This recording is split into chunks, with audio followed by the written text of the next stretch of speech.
लक्ष्य अब दूर नहीं। भगवत प्राप्ति के लिए भविष्य की अपेक्षा नहीं। एक बहुत ही मार्मिक बात है जिसकी तरफ साधकों का ध्यान बहुत कम है। यदि उस पर विशेष ध्यान दिया जाए तो जल्दी से जल्दी वह बहुत बड़ा लाभ हो सकता है। साधकों के भीतर एक गलत धारणा दृढ़ता से जमी हुई है। जैसे संसार का कोई भी काम करते करते होता है, तत्काल नहीं होता, वैसे ही अर्थात उसी रीति से भगवान की प्राप्ति भी साधन करते करते होती है, तत्काल नहीं होती। ऐसी धारणा ही भगवत प्राप्ति में देर कर रही है। जैसे यदि बालक माँ के पीछे पड़ जाए कि मुझे तो अभी ही लड्डू दे दो, तो लड्डू बना हुआ नहीं होने पर माँ उसे तत्काल कैसे बना कर दे दे। यद्यपि माँ का अपने बालक पर बड़ा स्नेह बड़ा प्यार है, क्योंकि उसके लिए अपने बालक से बढ़कर और कौन है। परंतु फिर भी लड्डू बनाने में समय तो लगेगा ही। ऐसे ही किसी स्थान पर जाना हो, किसी वस्तु का सुधार करना हो, किसी वस्तु को बदलना हो, इन सब में समय की अपेक्षा है। तात्पर्य है कि सांसारिक वस्तुओं को प्राप्त करने में तो समय लगता है, पर भगवान को प्राप्त करने में समय नहीं लगता। यह एक बहुत मार्मिक बात है। हम सबके सब परमात्मा का रूप कल्प वृक्ष की छाया में रहते हैं। इस कल्प वृक्ष की छाया में रहते हुए भी यदि हम ऐसा भाव रखते हैं कि बहुत साधन करने पर भविष्य में कभी भगवत प्राप्ति होगी, तो अपनी धारणा के अनुसार भगवान भविष्य में भी कभी नहीं मिलेंगे।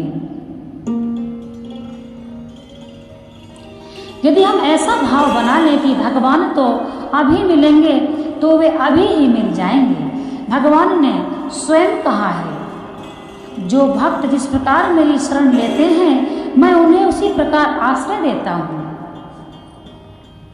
अतएव भगवान की प्राप्ति भविष्य में भविष्य नहीं है, हम लोगों की भावना में भविष्य है।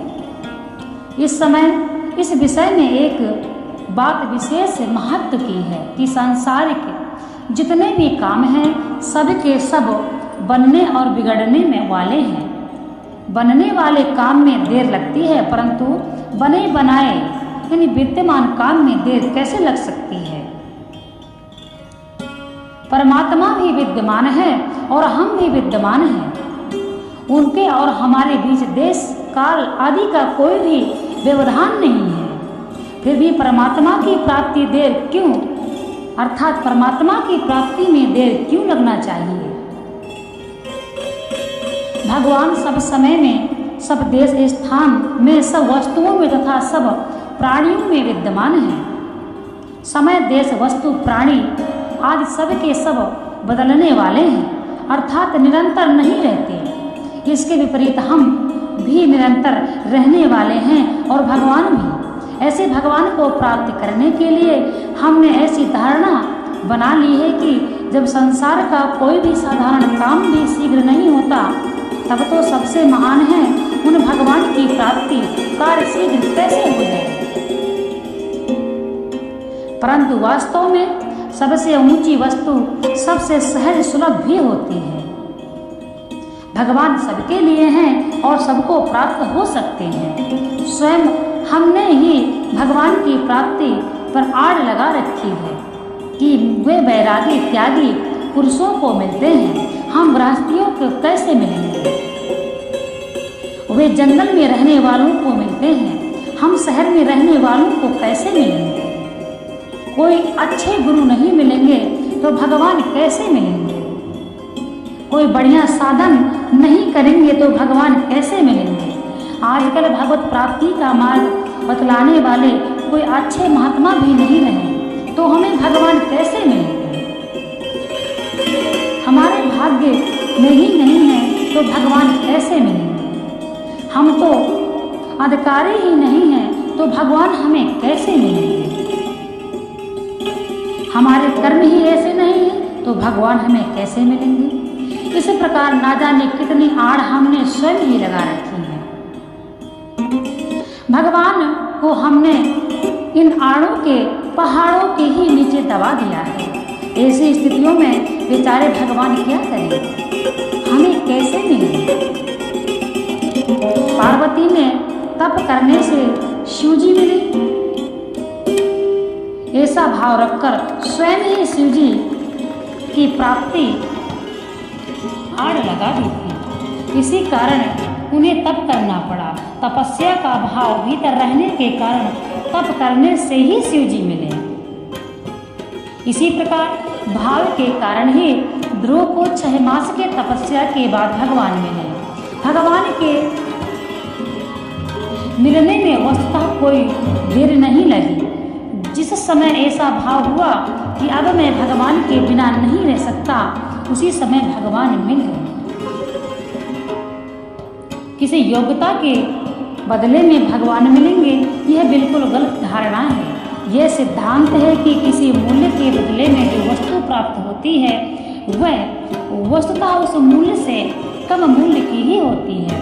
यदि दुकानदार किसी वस्तु को 100 रुपये में बेचता है तो निश्चय ही दुकानदार ने उस वस्तु को 100 रुपये से कम में, ये समझने का विषय है, मूल्य में खरीदा होगा। इसी प्रकार यदि हम ऐसा मानते हैं कि विशेष योग्यता अथवा साधन, यज्ञ, दान आदि बड़े बड़े कर्मों से भगवान मिलते हैं तो भगवान उनसे कम मूल्य के ही हुए, परंतु भगवान किसी से कम मूल्य के नहीं हैं। इसीलिए वे किसी साधन संपत्ति से खरीदे नहीं जा सकते। यदि किसी मूल्य के बदले में भगवान मिलते हैं तो ऐसे भगवान मिलकर भी हमें क्या निहाल करेंगे, क्योंकि उनसे बढ़िया वस्तुवी योग्यता, तप, दान आदि तो हमारे पास पहले से ही है। हम जैसा चाहते हैं वैसा ही भगवान हमें मिलते हैं। 2 भक्त थे, एक भगवान श्री राम का भक्त था, दूसरा भगवान श्री कृष्ण का भक्त था। दोनों अपने अपने भगवान को श्रेष्ठ बतलाते थे। एक बार वे जंगल में गए, वहां दोनों भक्त अपने अपने भगवान को पुकारने लगे। उनका भाव था कि दोनों में से जो भगवान शीघ्र आ जाए वही श्रेष्ठ है। भगवान श्री कृष्ण शीघ्र प्रकट हो गए, जिससे उनके भक्त ने उन्हें श्रेष्ठ बतला दिया।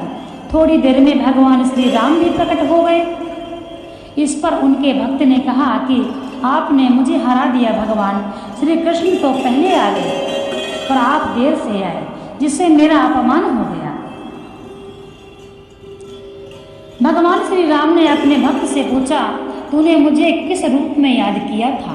भक्त बोला, राजाधिराज के रूप में। तब भगवान श्री राम बोले, बिना सवारी के राजाधिराज कैसे जाएंगे? पहले सवारी तैयार होगी तभी तो वे आएंगे। कृष्ण भक्त से पूछा गया तो उसने कहा, मैंने तो अपने भगवान को गाय चराने वाले के रूप में याद किया था कि वे यहीं जंगल में गाय चराते होंगे, इसलिए वो पुकारते ही तुरंत प्रकट हो जाएंगे।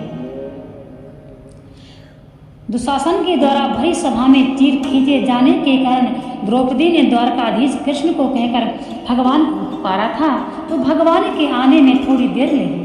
इस पर भगवान ने द्रौपदी से कहा कि तुमने मुझे द्वारका में रहने वाले कहकर पुकारा, इसलिए मुझे द्वारका जाकर फिर वहां से आना पड़ा। यदि तू कहती कि यहीं से आ जाओ तो मैं यहीं से प्रकट हो जाता। भगवान सब जगह है, जहाँ हम हैं वहीं भगवान भी है। भक्त जहाँ से भगवान को बुलाता है वहीं से भगवान आते हैं। भक्त की भावना के अनुसार ही भगवान प्रकट हो जाते हैं। अब आप जैसी भावना रखेंगे वैसे ही आपके भगवान होंगे। इसलिए जाकी रही भावना जैसी, आपकी जैसी भावना होगी, आप भगवान को उसी रूप में देख पाएंगे।